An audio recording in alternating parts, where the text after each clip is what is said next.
Yeah, you can start us off, Michelle.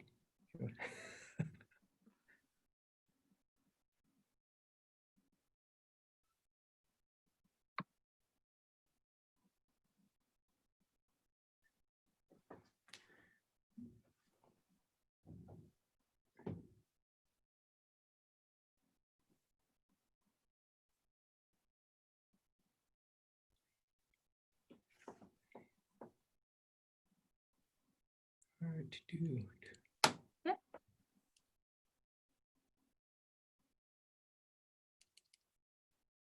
Do you get to see everybody coming in, Michelle? Yeah, I people got are my coming in. It's very good. exciting. I'm working on my Surface, so I don't have quite as big a screen, so I don't have all that up. I think I just have the panelists showing.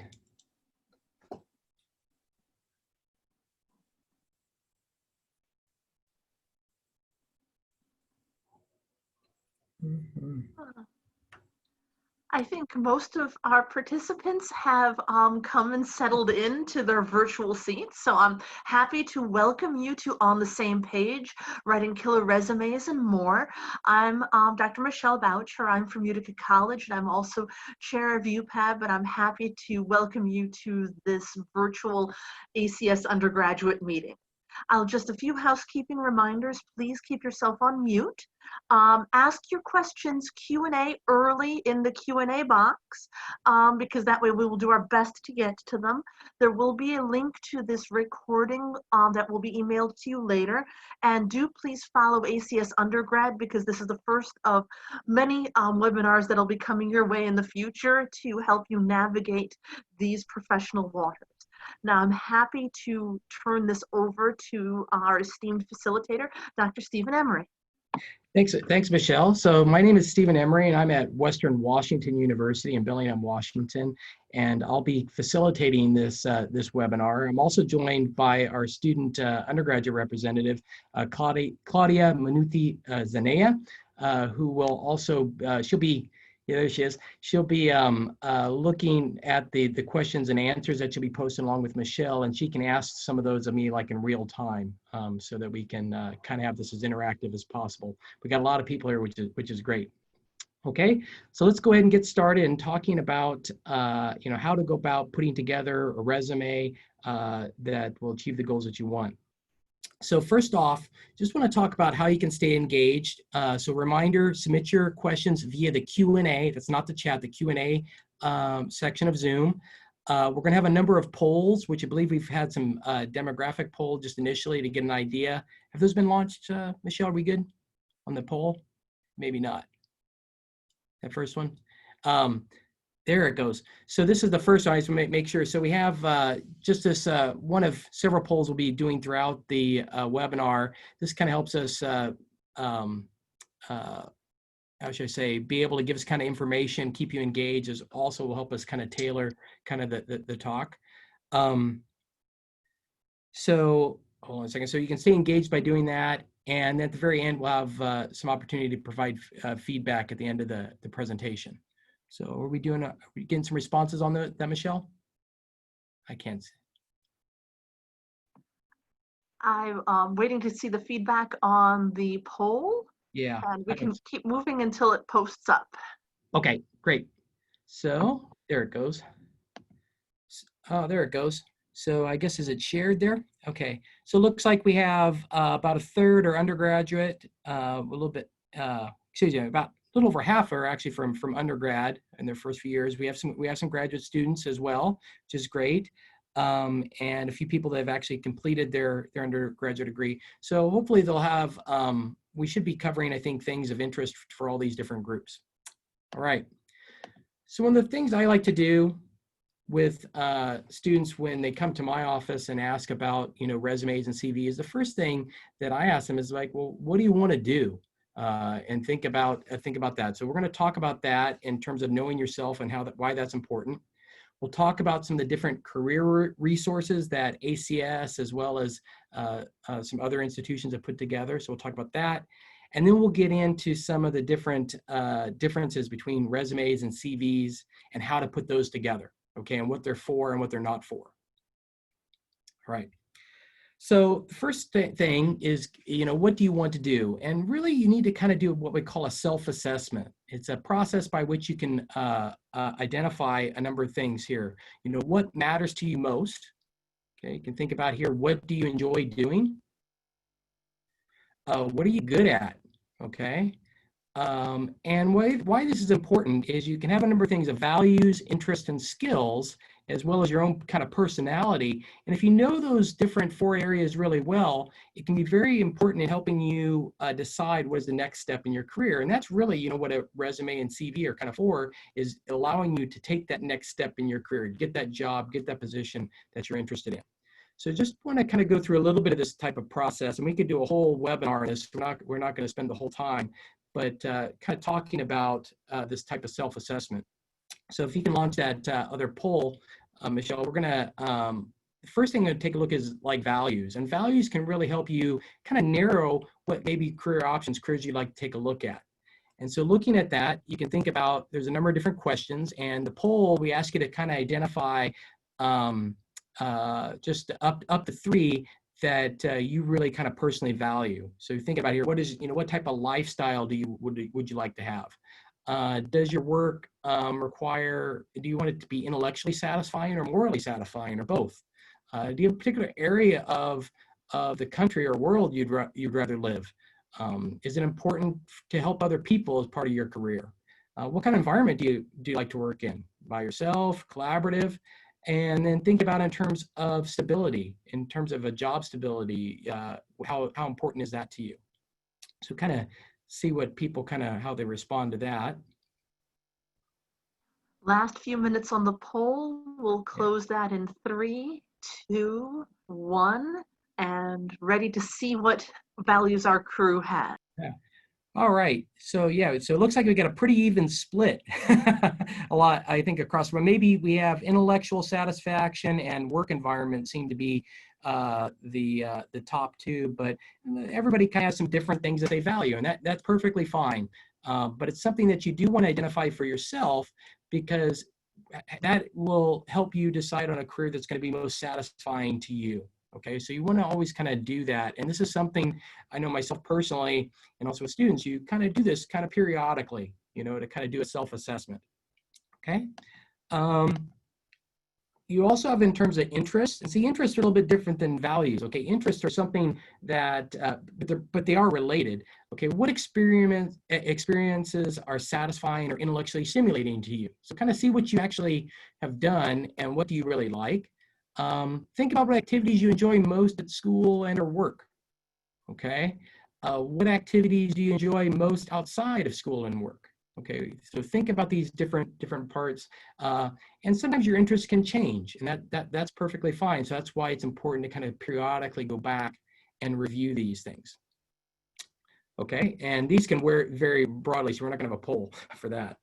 The last one, and I think this is really important, particularly as it relates to developing a resume or resumes and CVs, is you want to think about what types of skills have, because what types of skills that you have are going to strongly influence what types of career options are available to you. And I want you to really focus on this term here known as transferable skills. These are different types of skills or competencies that you can learn in one environment and be able to apply in other environments. So, for example, there can be things like, communication. Okay, and we're gonna launch a poll here. But there's different types of communication skills that are applicable to a broad range of fields: organizational, teamwork, creativity, leadership, safety knowledge, detail-oriented, problem solving. Notice I didn't mention chemistry in any of these, but chemistry is a great way to learn a lot of these skills. Okay, so maybe why don't you go ahead and launch the poll. And why don't you check, in this case, check as many of these different types of skills that you think you've developed to some level at this point in your education or career.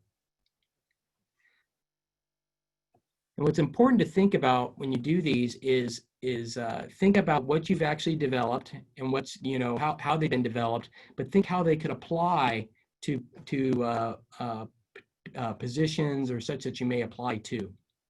Okay, we doing pretty good on the Q&A and everything? All thumbs up on that?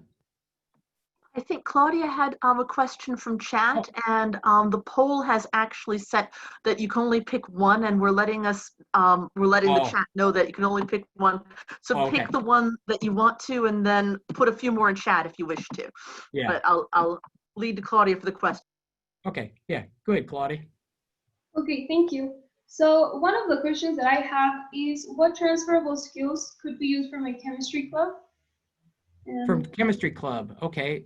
Well, I think it kind of depends on maybe what you do in your chemistry club. I know I'm a faculty advisor for chemistry club here at Western Washington, and depending upon what role people play in the club, I know well, in our particular one, I think teamwork is a big one right there. Oftentimes they work together in teams to do things.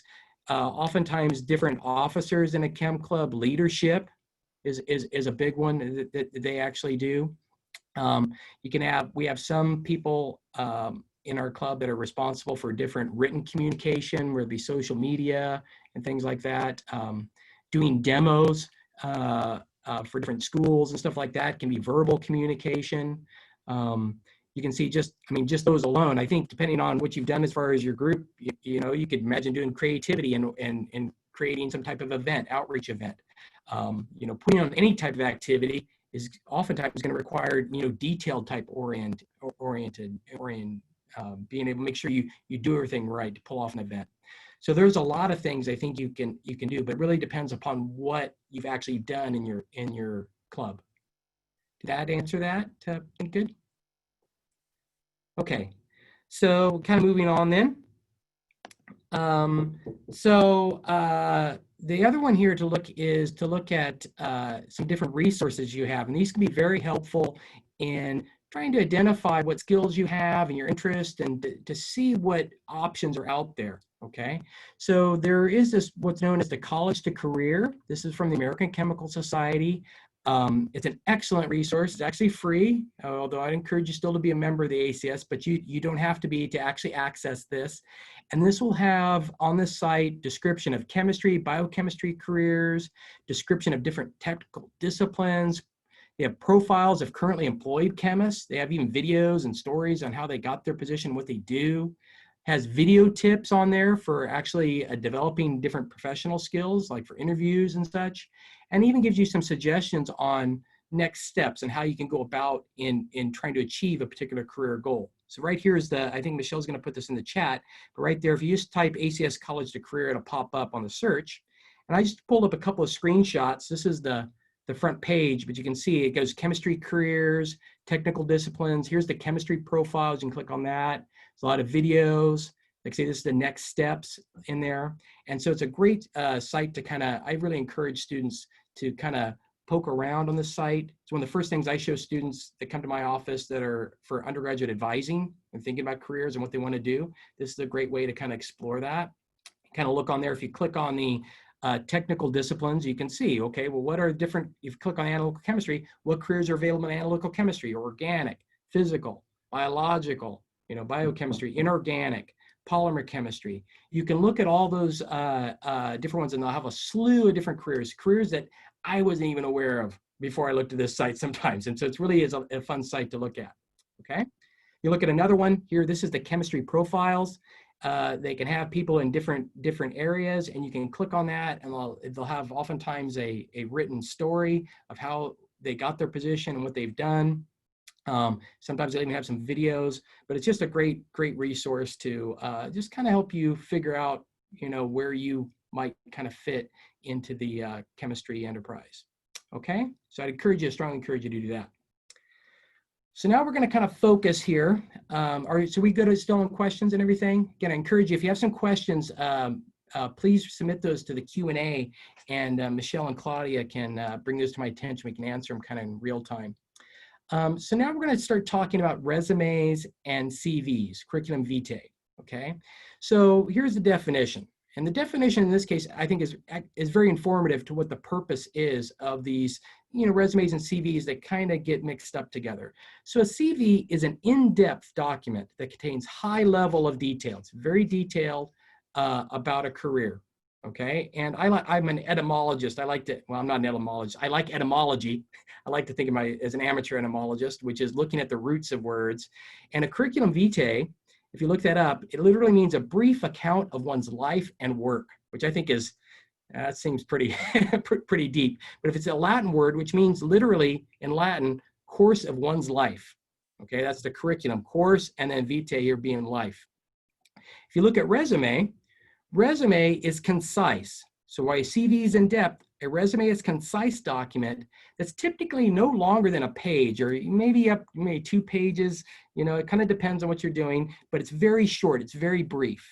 And the whole goal of a resume is to make an individual stand out amongst others in competition. Okay, where a CV, that's not a goal of a CV. A goal of a CV is just to record everything. Okay, a resume has a very specific purpose. And if you look at that, it's actually, it means a summary, and it actually comes from French, is the root for that. It means to sum up. Okay, so we can take a little bit more here at resumes and CVs, kind of compare them, and we can think here first on what is the purpose. Okay, so again, like I kind of said, it's going to catch, you want it to catch the eye of a recruiter or a hiring manager. So how you actually format that is very important.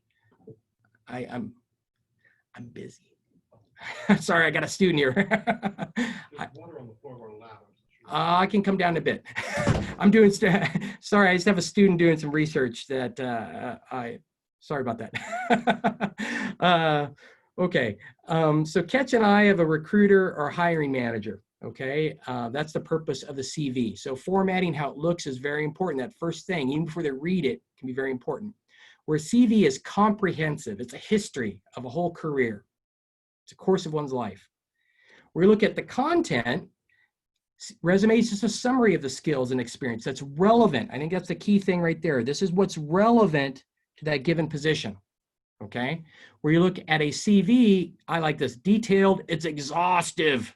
It's just this, excuse me, right there. It's an exhaustive listing of everything. Okay, and that's a big difference there.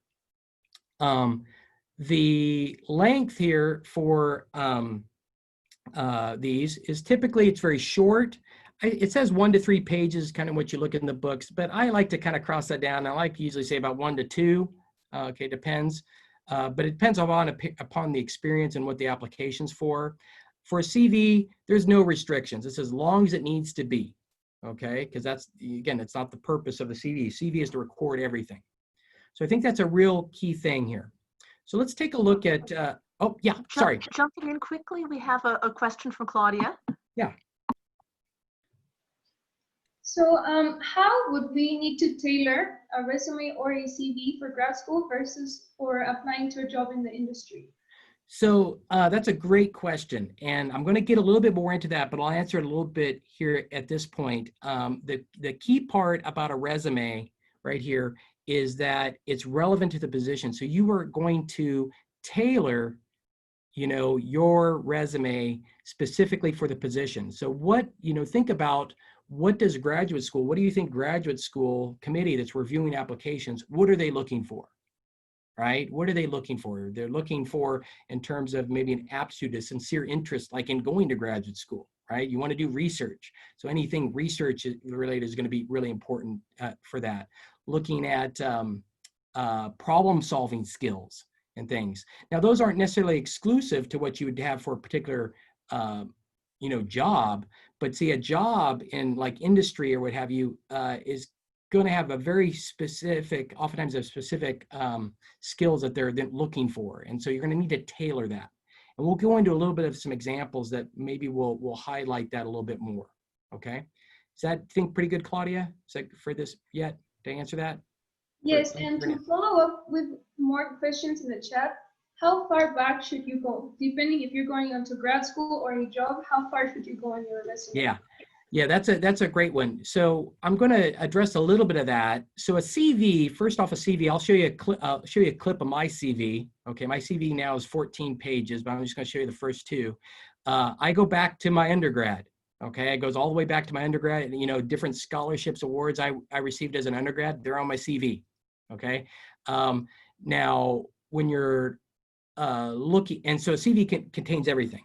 Back to that point. Now, a resume It really depends upon how much experience you already have and what the particular position is. So I've recommended to students, depending on what the experience is, but they've put some stuff even from high school, could be, if it's relevant to the position.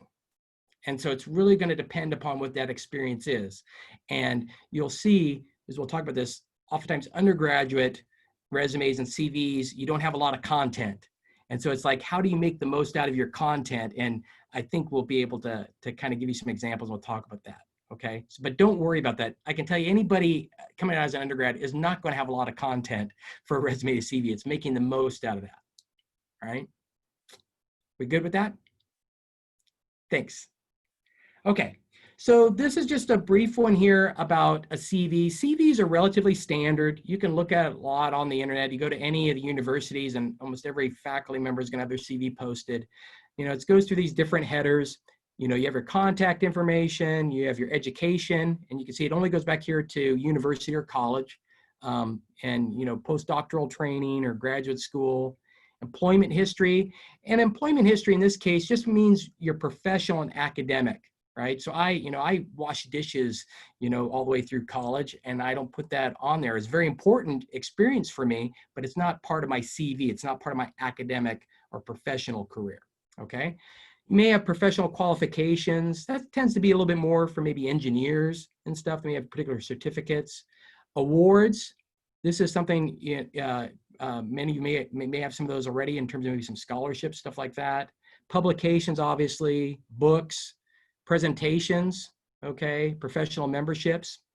Now, when you look at an undergrads are commonly short, right? Because you're just starting out your career. You're on page, you're writing the first page. And so don't feel bad about that.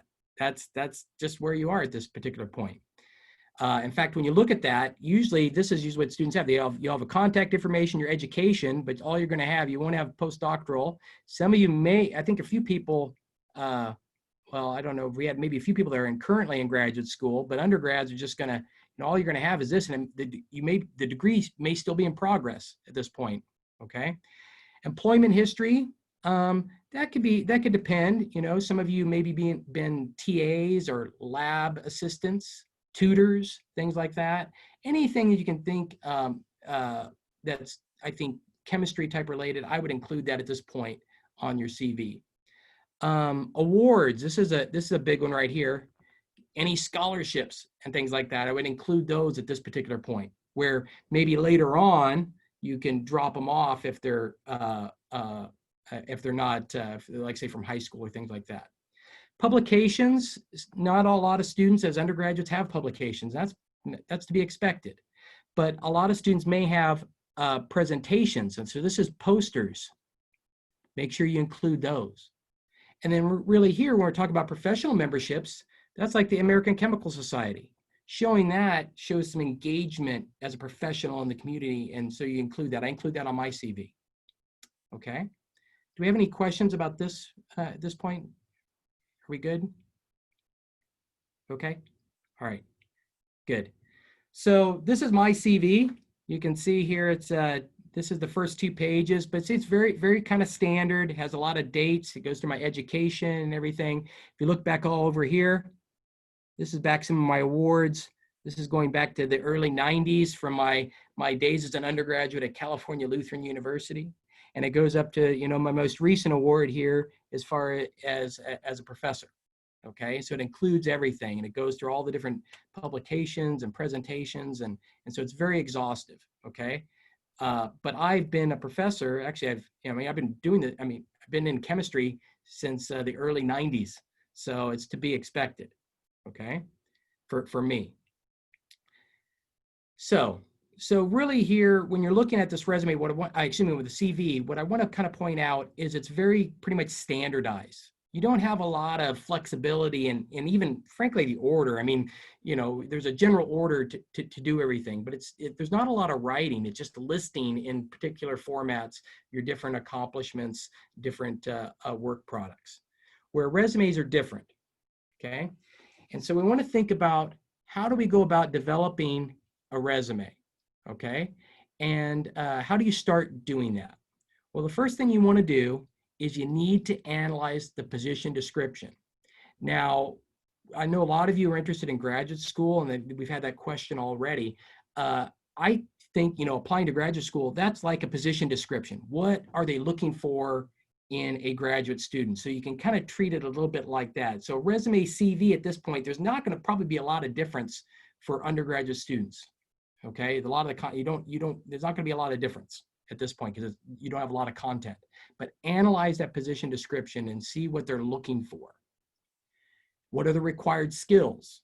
And those required skills can vary. Some can be transferable skills, like leadership, problem solving, right? Teamwork. Others could be very specific, and they need somebody who's going to be a chromatographer that's done GCMS or HPLC. So you want to look at those things.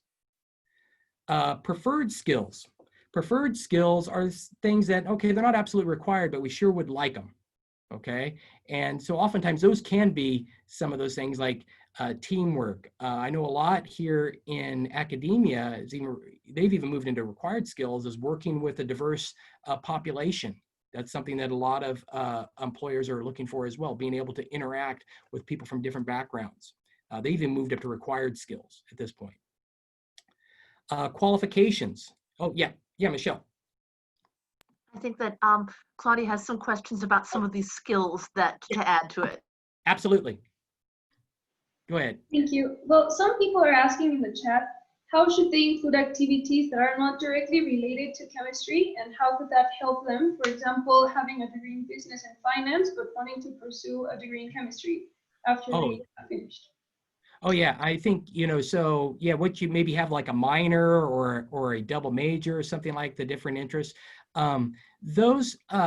So if you're looking at that, I mean, here we have the required skills. It may have a very specific thing in terms of chemical skills or that you may need to be able to do. And so I think that's usually pretty clear. But something like a business degree, I mean, you want to put that, that's great, right? That's awesome. Put that, those are really preferred skills that may make a person stand out. And that's the whole goal of the resume is how can you kind of stand out? I'll talk a little bit more about as undergraduates, sometimes, hopefully some of you may have some experience volunteering. Volunteering is another type of way to kind of demonstrate some of those different skills that aren't necessarily, working in a chemistry lab, but are very valuable, or I should say, very much desired by employers. Okay, are we good with that? Good. All right, thank you. So definitely there. And so look at those different qualifications. Qualifications usually, they maybe want like the degree, was it a BS, MS, PhD, may have a certain number of years of experience. Although my kind of sense with that sometimes, and I've tell students this, if they say like a certain degree level, if you need like a master's degree, you probably aren't going to be able to apply for that if you only have a bachelor's. I mean, you can still apply, but you probably aren't going to get a shot. When it comes to like the years of experience, I take that, unless it says something like you need 10, 15 years of experience, I still encourage students to kind of apply to it. I mean, the worst thing that can happen is you don't get an interview, and they're not going to charge you for it. But you'll never get a position if you don't apply. And so it's a little bit better, I think, to take that and try to put your best foot forward, and particularly like for industry and things like that, because yeah. I mean, they're not going to count the number of years necessarily that you've totally worked. They're looking at the total resume. And if you have some other strong aspects to it, you may, depending on the pool, may actually get an interview. So I encourage people to kind of push it a little bit rather than self-selecting out. Okay. So once you've done that, the key thing for this is it needs to be customized for every position. That's going to be a lot of work, because if you apply, I mean, if you're applying to, let's say, 6 different industrial positions, that really means you're going to have 6 different resumes. Now, it's all based on the same content, but it might just be tweaked a little bit and what you're emphasizing, what you're summarizing, okay? Because remember, your resume is not a complete record. It's a summary that's relevant to that position, okay? So once you've kind of gotten that and you know what you're looking at, you can kind of start here with a list of accomplishments. And honestly, sometimes the list of accomplishments, this is a little bit like your CV. You're always going to kind of constantly be keeping that CV together, okay? But you may have some other accomplishments that you don't include on that you should also be cognizant of, okay? So you're making an inventory. What do you have in terms of this? This is a document that you should just keep and keep adding to over the years. Just make different versions of it, okay? And as part of that, you know, you're gonna have your education, which is gonna be on your CV. You have the different jobs that you may have had. And at this point, these are these jobs. These can be like a TA or a lab assistant, right? This is a lab assistant, okay? An undergraduate research assistant, if you worked in a lab, that's a job at this point, okay? A tutor, that's a job, right? Even thinking here about being a volunteer, at this point, that you're the one who gets to put together a resume, you're gonna call that a job, okay? It's like, even though you're not getting a paycheck, you're gonna consider it in terms of that when you put it on your resume. And I put that on here just to emphasize that your volunteer experience, you can make it relevant. Okay, you don't put everything on, but you can make it relevant depending upon what the position is calling for. Okay. Leadership, right? Leadership, every company is looking for leaders. They want people that can kind of take charge and work kind of independently. So any type of example that you can demonstrate some leadership, you want to make sure you're including on almost every resume. All right, are we good here? What's that? And the last one here, and this is, again, you kind of see this as team activities. Science, as well as working oftentimes in industry, oftentimes requires teamwork, working in groups and teams. And so any evidence that you can have and show, yes, you've worked successfully as part of a team, that's oftentimes going to be really good to put on a resume. All right, looking good here. Where am I at? There it goes. Okay, so this whole list is, and part of it's going to be, you know, your CV as far as your education, but some of those things may not be on like a CV. So that's why I'm saying having a complete type of list of accomplishments.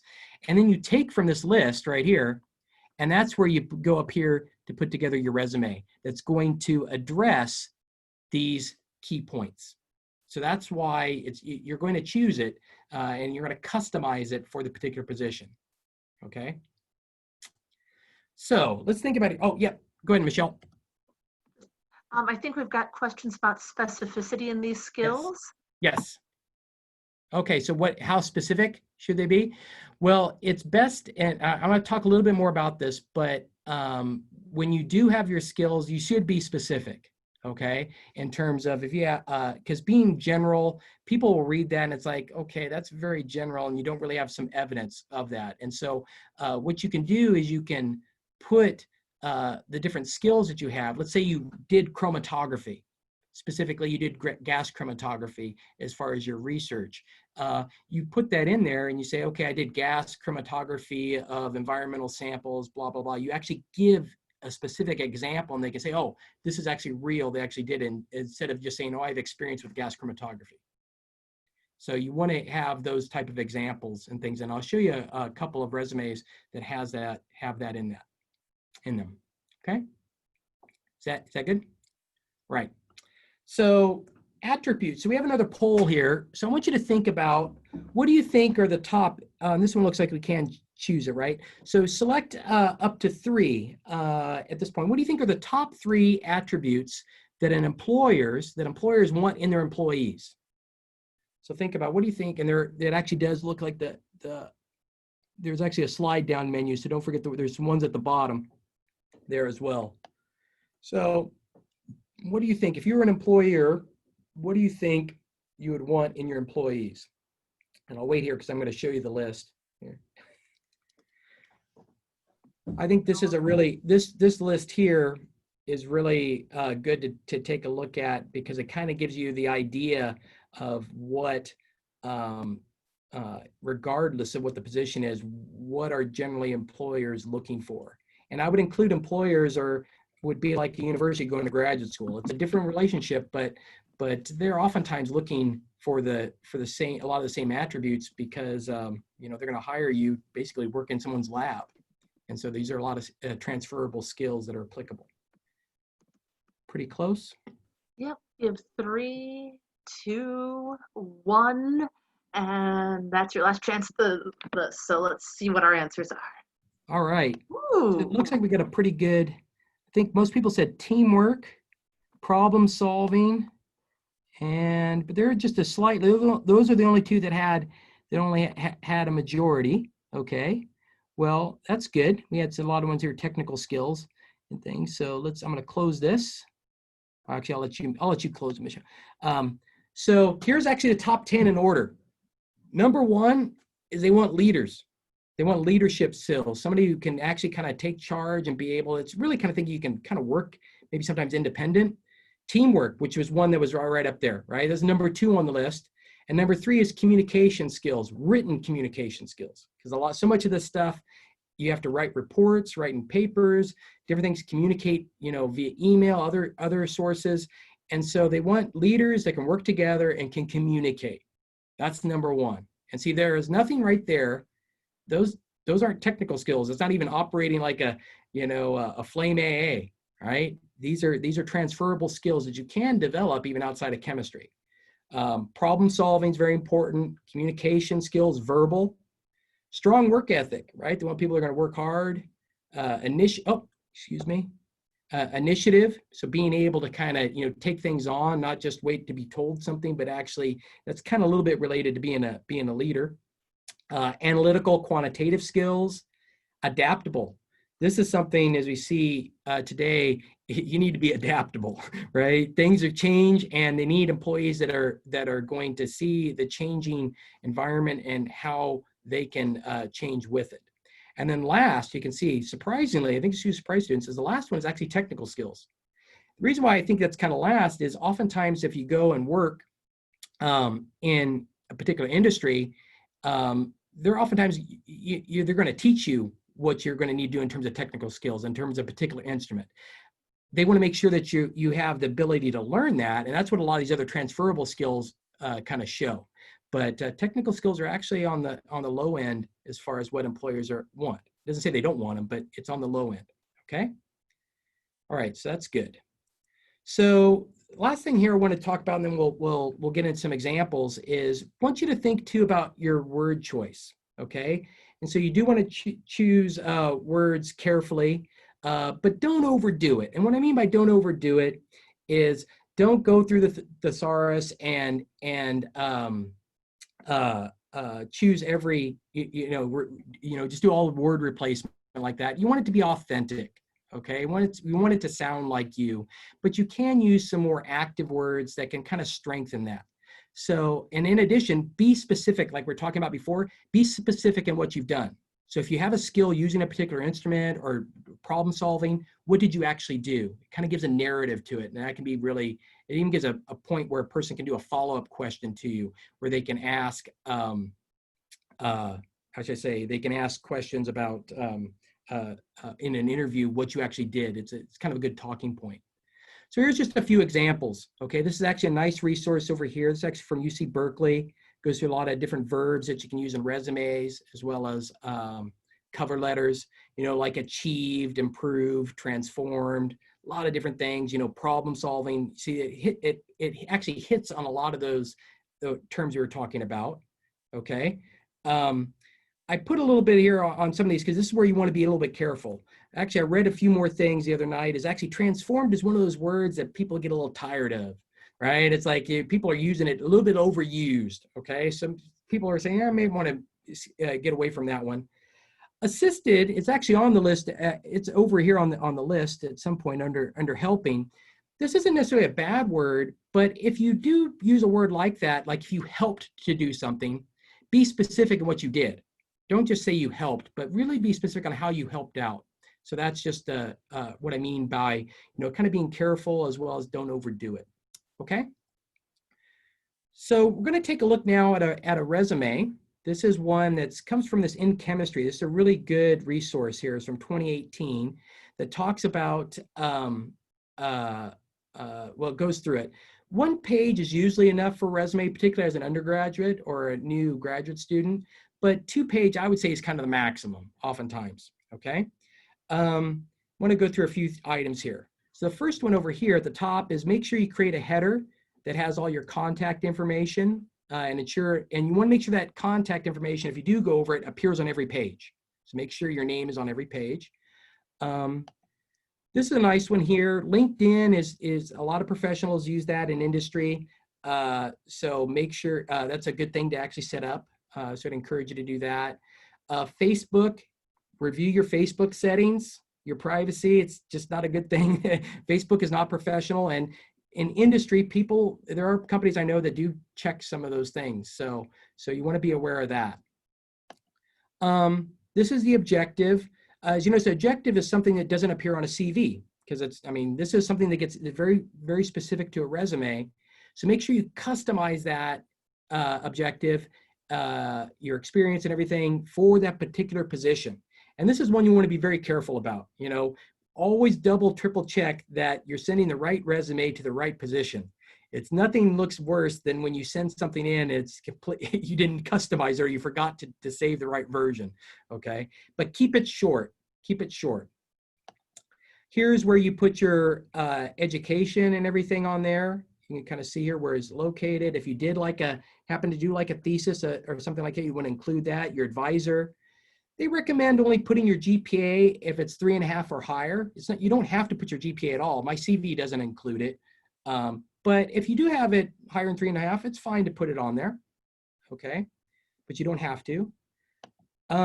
Here, you're gonna have like your work experience. So list, if you have research, definitely wanna put that up there, okay? Because that's gonna be relevant to any chemistry type position. And generally after that, you can include it in chronological order. See, this particular one student also had, was a library assistant, okay? That isn't necessarily chemistry related, but it shows that kind of work ethic and that the person is actually working. Early on, this is where you can go to your advisors. But if you had a job that was outside of chemistry, I would potentially could include that to show kind of some work ethic if you have the space. I washed beakers and test tubes when I was an undergrad as well as washing dishes. And I put that on mine early on. And it was just, it was, again, to kind of show that type of work ethic. But it depends on how much material you have. I'm sorry here. Let me go up here real quick. So if you did do research, make sure that you include your advisor's name on that. Michelle, were you having a question? Just follow up to the work experience that might not be related to the position. Right. Claudia had a question about some of the other stuff with that. Sure. Go ahead, Claudia. Yeah, so some people have asked, how do they include sports or other kinds of extracurricular activities on their resume or CV, even if it's not related? Yeah, that's an interesting one as far as what to do sports. Now, if you were, and I've had a few students that have been like intercollegiate, like on the university, we've had a number of track students, had a few basketball and volleyball, even a really good soccer player too. And they have included it on a resume, but it's one kind of piece of it because being an intercollegiate athlete, requires a lot of dedication, balancing schoolwork and all that. It's maybe you're not going to necessarily highlight it, but it's something that I have seen on resumes. As you maybe get a little bit older and you have some more content on it, more experience, that might be something that you drop off. But that could be something that could be on there. But I would only have ones related to where you were on an official like varsity type sport for university. I wouldn't include any other type of activity. Do you know what I mean? That would be like I'm a runner. You can probably see I have some of my things up there, but I'm by no means, I'm completely amateur. I have no, I've never been on like an official type team. So I wouldn't include that. So I generally don't include any type of personal, recreational activities. But does that make sense? You may get a little bit different opinion, but that would be mine. There is a little, people are going to have some slightly different opinions for it. Okay. Following up a little bit to that is that the advice I've always heard is if you're going to include something personal like that, it better be something you're serious about. If you're going to Yes. put down your hobbies and say that you are an avid reader, you better be able to answer, so what's the Yes. last book you read? And it Yes. shouldn't be what you read in high school for your English lit class. Yes. I think that's actually good. I'm going to use that next time, Michelle. That's very good. Because I think that, yeah. Okay. When you're doing this, and you can kind of see in this example how they use some of those active words. They talk about synthesized, mastered, independently mastered, right? Those are all very active, very specific, and they gave some examples, like talking about a Schlenk line. They talk about carbohydrate synthesis. Okay, the particular job may not have much to do with that, but it gives the example, and it gives them where they can actually see, okay, yeah, they really did get some in-depth experience. Okay, same thing here as far as the library assistant. Okay, I highlight this because I'm going to talk just a little bit about this volunteer experience. This is something as an undergraduate student, in particular early graduate students, you may have some volunteer experience, and so it can be very useful. This is being like a president of a student chapter. Even if you're a volunteer, you were a member of that, and you participated, particularly if you led any type of outreach events or participated in that, I always encourage students to include that, because it shows that initiative, it shows that involvement, it shows a work ethic, and so you can put that in there as well. Okay. Down here, I don't always put this, but this could definitely be languages. It depends. I know we have a lot of international students. If you can speak, if you're multilingual, that's great. That's something that employers will look for. In the United States, you're not going to put English as that. You list languages other than that. That's the guidance that a lot of things have kind of done. And they kind of gave the different levels. So this person's fluent in Spanish, working knowledge of French, and reading knowledge of German. Okay. And so if you have that, that's a great thing to kind of highlight, but it's not required. Here you can put, like, they put honors on there. Just a few other kind of questions I've seen is, do you want to put color in your resume? I generally don't, but I know people that do. If I were to put color, if you want to use color, I would make it rather limited and try to be conservative in your color palette. It's not forbidden, but you can see this one uses like these light blues. In the United States, we don't include photographs on our resumes. That's something I know in other countries they do. It's really can even be viewed kind of negative, okay? And so I strongly encourage you not to include a photograph on your resume. So do not do that. The order or the layout, I mean, the person could have actually moved some of these things around. I probably would have recommended moving the honors up a little bit higher myself. But then again, in terms of how this lays out, looks really nice having the honors and languages. It's a really nice layout.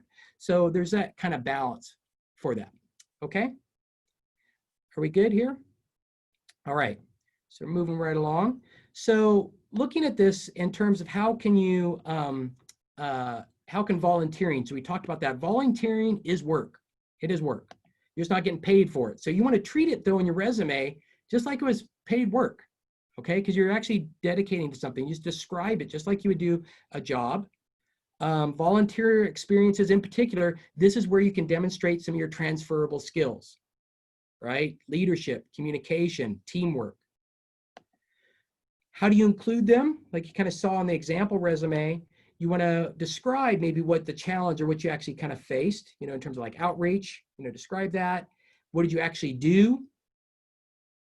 And then here, what's the result of that? So that's oftentimes what you want to do is say, what was the challenge? What did you actually do? And what was the result? That's kind of a good type of way to go about thinking about anything that you put on your resume. There's a really great article along here, How Volunteering Helps You Build Your Resume. And that's, again, in chemistry. So I'd encourage you to maybe take a look at that. But volunteering is a great way to kind of boost your resume, particularly for undergraduate students and early graduate students. Okay, we're going pretty good. So we're going to look here at some examples. So this is an example. This is called Second I'm a Chemist, and it's looking at a resume. And what we want you to do is kind of look at this and want you to think, what are some positive, in other words, good areas of this resume? So if you're giving feedback to a student, maybe go ahead and launch it. What, up to 3, you don't have to select 3, but 1, 2, or 3, do you think are strengths of this? Okay, and we'll kind of comment on, we'll see what people kind of say. I think we're good on time. Yeah, yeah, we're keeping it moving because we've got our 10 minutes left. Yep. So we'll close the poll in 3, 2, 1. Good. Let's see what we get here. Oh, there we go. So, all right. So the big one that stands out is like the description of work experience. That was someone they like that. And I kind of looked at this a lot. There is a lot of content there, right? I think there actually is a lot. They actually have quite a bit of content. Just needs to kind of maybe be smoothed over a bit, okay? But let's take a look here. So let's do another one. So now looking at that same thing, what areas of the resume do you think could be improved? So if you were to give this, what feedback would you give this person if they showed you this resume? What would you ask them to do?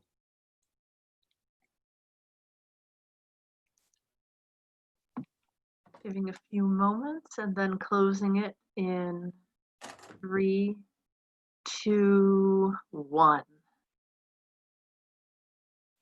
All right.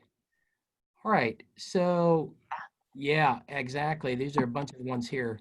Is the organization definitely could be, because I mean, that's the first thing I look at. I was talking to Michelle when we were looking at this here. That was the first thing I looked at. I already make an opinion. I haven't even read it in terms of just the organization. You know, you could use, you saw the example one where you could do stuff like, you know, even here, like these headers. Oh, excuse me. These headers here, you know, just making those bold or underlining, doing something like that to have it kind of stand out.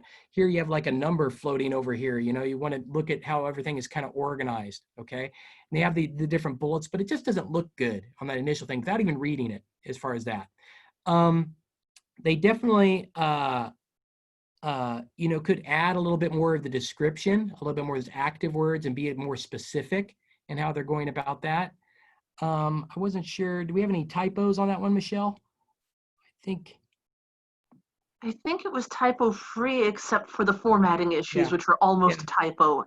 I mean, yeah. yeah. And I kind of look at stuff like this. I mean, even when you kind of read it out loud, you know, this kind of stands out to me is like you have 4 lines in a row that kind of talk about educated, you know, kind of you think of in terms of, again, kind of your word choice to kind of describe those things. Okay. All right, we can look at another one here. So this is another resume and the same thing here. What positives do you see in this one? Okay, and you can choose up to 3 here. Are we good on questions, Claudia? Think good? Okay. So we'll close that up in 3, 2, 1. All right. Yeah, people are pretty fast on this one. Yeah, and see, everybody's almost 92% said organization. I mean, do you see the difference here that these lines have made right there? The bold, everything that really helped a lot just in looking at it. You look a little bit closer at it, you might see some things to be critical about. But then everything else is, you know, we have a kind of an evenly split kind of on this, and there's definitely some work to do in all of them. So what areas could be improved? Do another poll on this one.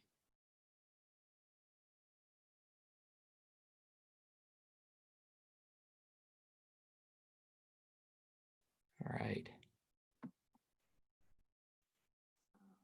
Giving people a chance to read, but then saying that we'll close the poll in 3, 2, 1. All right. So yeah, you have word choice, organization, let's see, word choice, and then description, experience, and all that. Yeah, okay. So yeah, I'm kind of looking at this here. I mean, there's a lot, I think actually all areas you have a little bit, you know, because this is one thing when students come to me and they show me like a resume or even any type of writing product, writing takes time, takes revision. You know, you write something, you revise it. After the revision, look at it again, revise it again, revise it again. And I usually tell students probably for a resume, you probably should have about, you know, maybe maybe 10 different versions, revisions of it, if you're really polishing it up upright. I would kind of even start here. This is a pretty long summary right there. I would probably cut back on that, just be like one sentence as far as like a summary or objective. The other thing that, and I'm an analytical chemist, so this always kind of stands out to me, is I look here in terms of these dates. I see these dates. This kind of, for me personally, stands out. I just see that, where I like those all nice and lined up. So just even before I even read it, those things kind of stand out to me. Definitely here in terms of some of the word choice, although some of it's not too bad. Talk about like created, attended, presented.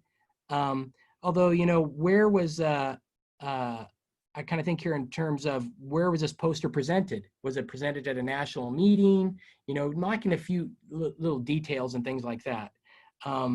They have like here, you can see they're a chemistry tutor, chemistry lab assistant. They have that. They have their involvement, which is one way they were talking about being an active member. And then they split it up here into volunteerism. And that's perfectly fine to do that. Like I say, there's not an absolute, order that you have to go in. You can kind of tailor and customize this. I would maybe venture if they could compact this a little bit. You can see here they're doing like double spacing and things like that. If they went down to single spacing, I bet you they could get this onto a single page and it would look better, right? And so little things like that can really make a difference, okay?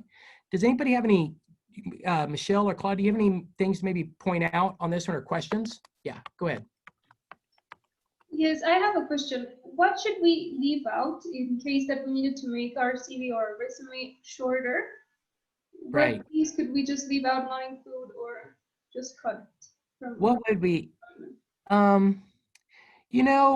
in some ways what I would probably do and how you can do this, it's all how you kind of present it. Because see, I would probably, if I were recommending to a student, I would probably do something like this. Take like your lab skills, because you don't necessarily want to leave that out. Lab skills are really important. But I'd probably combine that here into my research experience. You know what I mean? Talk about like that, and maybe you don't necessarily have to have it all called out. There may be some people that, depends on what you're applying for, but I think having that kind of active example is a little bit better. And then you could just maybe have, instead of lab skills, have like a list of instrumentation that you're familiar with, but you've actually talked about them and how you've used them in your research experience. I would strengthen both of those. For this one, I think in terms of just the number of bullet points, and you can just condense it. This is a key thing when you're writing. I look at the words the and of. If I see the words the and of, I can usually cut them out. You usually don't need the word the or of in English. You can make it more active, and it can save you a lot of space. I also like to do something here where you could maybe make this your headers. You can make your headers like a font size bigger, a little bit bigger, and then you can reduce the font size on the subheadings, okay? To where that can also save you a little bit of space, okay? But you do want to have some white space in there. You don't want it to look like it's just this massive text. So you want it to kind of look visually appealing, but it's a little bit hard to totally say what to leave out without knowing exactly what the position description is, or and what the particular, all the skills are, okay? So if I were probably cutting, like say, I wouldn't necessarily cut anything out on this. I think this could all fit with just a little different formatting and condensing, okay? Did I answer that? Good? Okay, so I think we're actually almost finished here as far as the time. So there are additional resources. I wanna just emphasize this here. Check the chat link. And the ACS, check the chat link, the chat for other resources. And don't forget your network. The ACS, that's one of the most valuable things about ACS is it's a networking opportunity. You get to meet people, you get to webinars, a lot of resources. Your student chapter, all your chapter members, those are also network, okay? Your professors, your teachers, advisors, colleagues that you may have at work. Okay, particularly if it's chemistry related, classmates. These are all people that you should be talking to, and let them take a look at your resume. Particularly, like I say here, like your advisors and such, teachers and advisors, let them take a look at a draft. Okay, it's much better to get feedback from them than it would be from feedback from an employer or a graduate school, because they probably won't even get you feedback, right? They just want to ask you for an interview. The last thing here, just want to finish off, this is just a summary, just a reminder that a resume is a marketing tool. It's the key component. It's the first thing oftentimes employers are going to look at in the search process. It's a written inventory, but it's what's related and targeted to the particular position. Okay, it's not an exhaustive one. And ultimately, it's really an interview getter. It tells the hiring manager that you have the necessary experience, skills, and education, and that they should interview you. Okay, so I just want to finish up, just say, thank you. I think we're finished here on time. It's amazing. And I just want to say thank you to for attending to this webinar on a Sunday, as well as thank Michelle and Claudia for helping me. Zoom is an interesting medium to navigate, and I wouldn't have been able to do this without them for sure. Okay. So Michelle, or where are we at? Yes, we are exactly at 5 o'clock. I know we didn't get to all the questions because this is a rich topic, but we're hoping to have more of these in the future to dive deeper into things like cover letters and how to address gaps in everything. So it's happening. Please follow ACS Undergrad to keep track of this all. Thank you again for attending. Thank you, Claudia, for being the student ambassador with the mostest. And I look forward to more undergraduate programming in the future. All right. Thank you. I hope everybody stays safe and have a great remainder of, people are all over the world. So good night, good morning. I'm not sure what time it is. Oh, and a last shout out to Dr. Amanda Carroll, who did some advice giving in chat. We're going to be tapping her later, and follow her articles in Chemistry, for she is a wealth of knowledge. Great. Bye-bye, everyone. Thank you again for a great talk. Yeah. Bye-bye.